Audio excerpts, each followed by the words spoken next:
قابلتك وانت شغال؟ المشاكل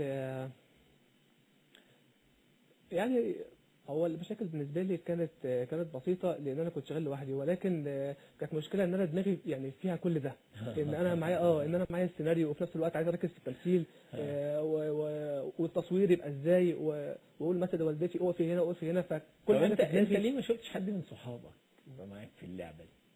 بدل ما تجهد ماما وكده، وبدل ما انت اللي تمثل كله يبقى فيه هو فعلا. وهي كانت مشكله ولكن هو ساعتها ما كانش في حد معايا. يعني الفيلم ده انا عملته سنه 2013 السنه اللي فاتت، وما كانش في حد معايا ساعتها، وبعدين كنت جوايا يعني زي شحنه ما كده فوق ان انا عايز اعمل حاجه ومش هقعد، وما كانش في حد قدامي، فاشتغلت وخلاص يعني باقل الامكانيات اللي عندي. بس لكن ان شاء الله طبعا ناوي ان شاء الله الفيلم الرابع يكون معايا حد. اللي هو ايه؟ لا لسه ما حضرتش والله، لكن لسه بس انت ناوي تعمل حاجة. طبعا باذن الله. وفي فيلم جديد اسمه غير متاح، انا خلاص خلصته تقريبا، ظبطت المونتاج وكده، وهينزل على العيد ان شاء الله. ان شاء الله هينزل على الانترنت برضه على اليوتيوب وعلى الفيس برضه كده. يعني ردود الافعال ايه على اليوتيوب والفيسبوك؟ بالنسبه لي كويس، يعني الناس الحمد لله متجاوبه جدا معايا، متعاطفه مع الافلام، مبسوطه من العمل، مبسوطه من العمل.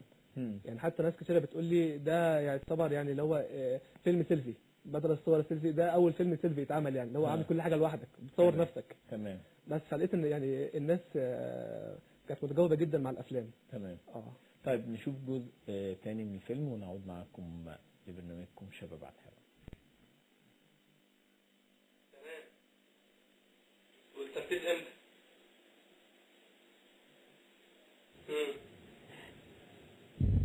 يا شيخ حلوين، تخلص يا باشا، تخلص. عناية يا باشا، عناية، امورنا يا باشا، خلص يا باشا، خلص. سلام. يلا. اللي انا بسمعه ده تنوع على ايه بالظبط؟ في ايه؟ انا مرجع للناس حقها. حرام عليك، كفايه بقى. انت ايه يا اخي؟ مش عايز تنضف؟ انت اللي كفايه بقى. انت مش حاسس بيا، انا تعبان، ارحمني، انا مش ناقص. يا ابني انا حاسس بيك، مش معنى ان في حاجه راحت من حياتك يبقى كل حياتك انتهت. انت ما شفتش اللي انا شفته، ولا اتقابلت زيي.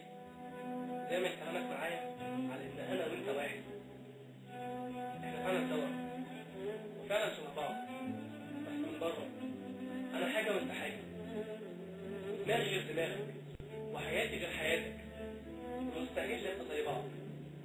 كل الحكايه ان انت اخترت تكون كده، وانا كمان اخترت اكون كده. يمكن يكون عندك حق في كل اللي انت بتقوله، ويمكن اكون بعاملك على ان انت انا، بس ده لاني فعلا خايف عليك وبحبك بجد، نفسي تكون احسن مني. المزيكا بتختارها على اي اساس؟ المزيكا برضه باخدها من النت. بتجيبها منين بقى؟ المزيكا باخدها من النت. يعني الفيلم ده غير متاح كنت واخد موسيقى من مسلسل خليجي كده، وكتبت واخد الموسيقى منين، مسلسل ايه ولمين وكده. تمام. وبرضه بترجع برضه للاحساس، برضه ببقى انا حاسس يعني الفيلم ده محتاج الموسيقى ديت. تمام. فباخدها وبحطها طبعا مع المونتاج. ده بالنسبه لغير متاح. لا ده كان نقطه ضعف. نقطه ضعف. سوري. بس لكن غير متاح تقريبا ما كانش فيه موسيقى كتير، لكن كان فيه بيحكي عن ايه غير متاح؟ يعني يمكن نقطة ضعف الرسالة ابتدت توصل منه. هو طبعا نقطة الضعف ده كان بيتكلم طبعا عن اخين توأم والخير والشر والكلام ده. بس وفيلم غير متاح ان شاء الله هينزل على العيد زي ما قلت، وبيتكلم عن الام يعني.